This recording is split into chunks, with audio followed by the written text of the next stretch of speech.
doing up the rest of my pork chops. I also have perfectly cooked rice. Yummy! Okay, now for the fun part. Our vegetables. We have to create our mixture. Plus I'm going to heat up my pan. What I've got here is 1 tablespoon of butter in a pan. And we want to get this hot. We're going to sear the pork chops. What I want to do now is take a couple of spoonfuls from the rice. Okay, 3-4 spoonfuls. Just eyeball it, see how it goes. Mixed in with your vegetables, give that a good stir so you know what you've got going here. And don't worry about hurting the vegetables. Looks like I missed a water chestnut, but that's alright. I won't tell if you won't tell.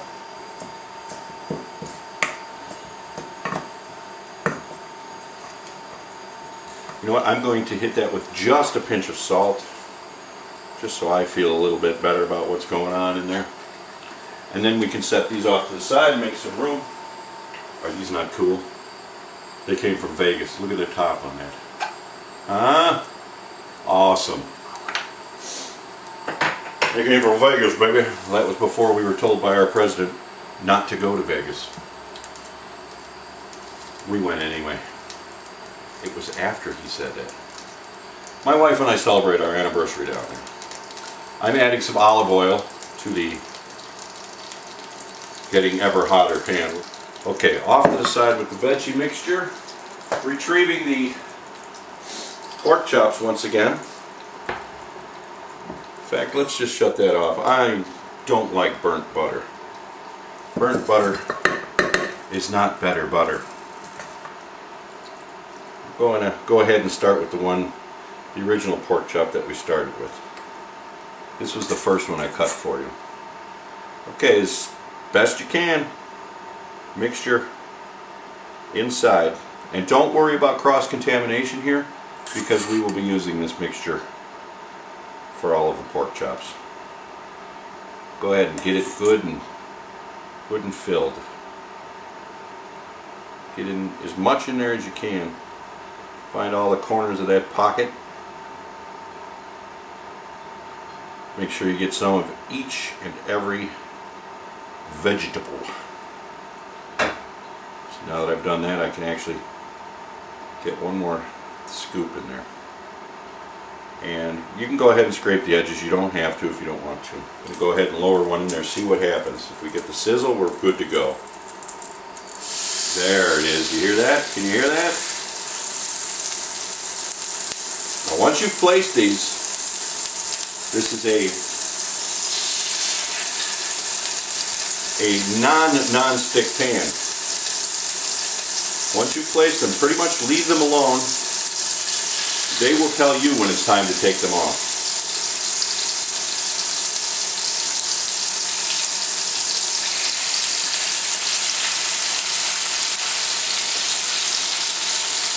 Finally, number 5.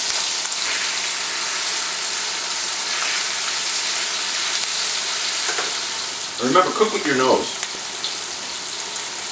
And what I mean by that is, you can tell by smell when something's ready to be flipped, turned, removed from the oven, what have you.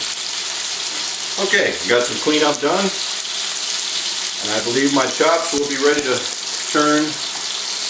As you can see, they break away right. Oh, look at that. Is that not beautiful? That is absolutely beautiful. Like I said, the pork chops will tell you when they're ready. If they move, they're ready. But don't force them.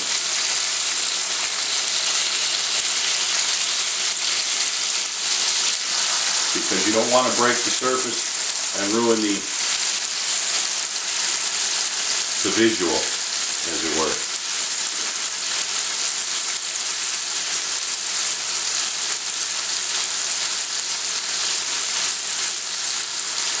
In the background here, I'm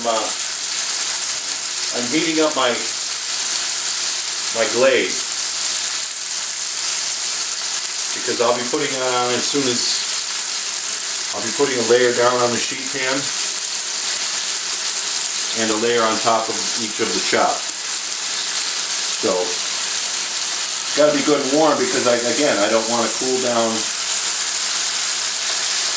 any part of the cooking that's already gone on. But look at that finish. Oh, that is just gorgeous. We got beeping. That means my oven is at temp, which that's a good thing. Eye in the sky, watch that, will you? Okay, not more than between 2 and 4. I know that's 3, but not more than that many minutes per side.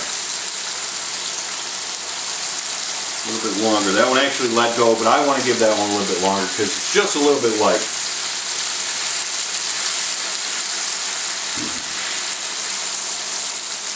That one as well. We're only at about 2 minutes here on these, so we'll give them a couple more minutes.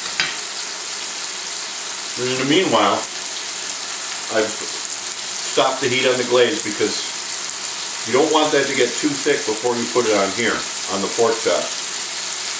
Otherwise it'll be like pouring molasses in January. That's no fun. You want to be able to brush it all the way around the pork chops, get a nice coating on there, and then we'll probably let these bake for 15-20 minutes at 350. And then just before they come out of the oven, say maybe 5 minutes, hit them with the broiler to lock that glaze down and candy it. Caramelize it, that's it, caramelize it. I've gone ahead and I've glazed the bottom of my pan, put a layer of glaze down as to where the bottom surface will caramelize as well, because there's no flipping required for these, which is nice. Put them in the oven and they're done. Well, in their own time. I figure at most 15 minutes at 350 should do it, but the last few minutes hit them with the broiler to caramelize the glaze. Almost forgot to put that on, but here we go.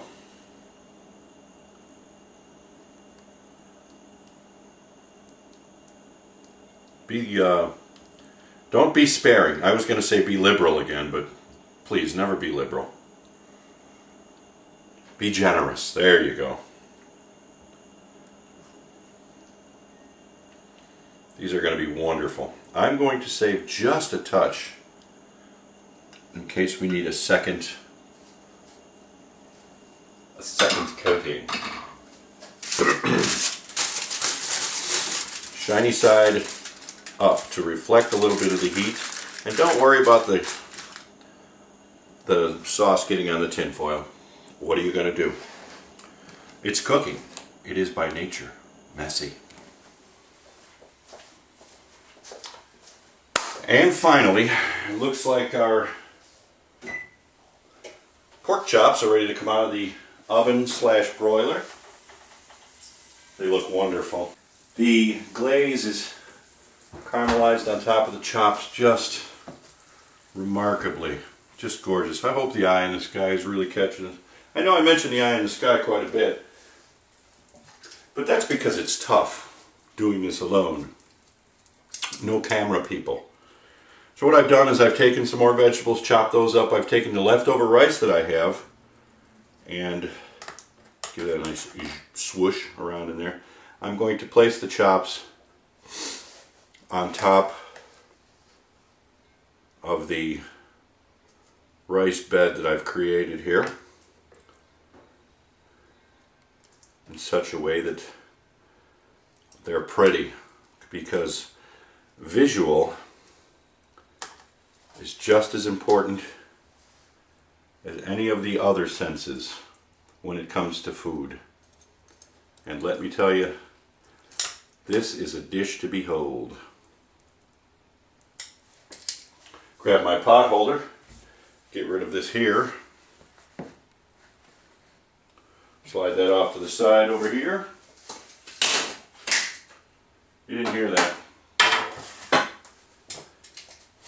And I will take the little bit of glaze I have remaining here, which isn't much, but I've cooked plenty of it on top of the pork chops, and I will give them a nice little touch up. Give them that sheen. You have two different textures there of caramelization. The broiled caramelization will give it a nice crisp, along with the sear that we've put on the pork chops. That will also give them a nice, wonderful texture.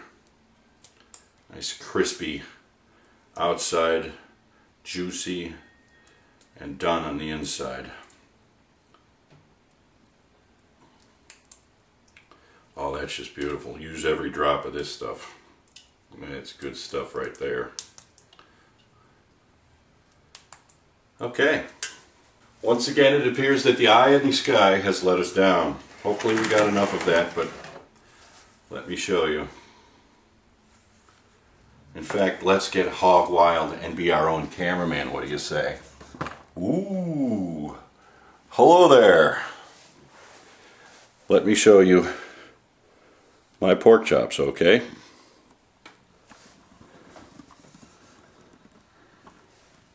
And there they are.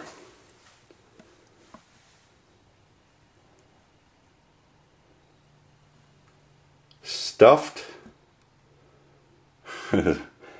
Stuffed. Wow, why can't I think of what I made? Stuffed, stir-fried, glazed pork chops.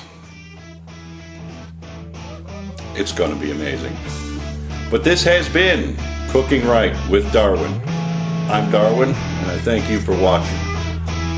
I'll see you next time. And remember, cook right, stay right.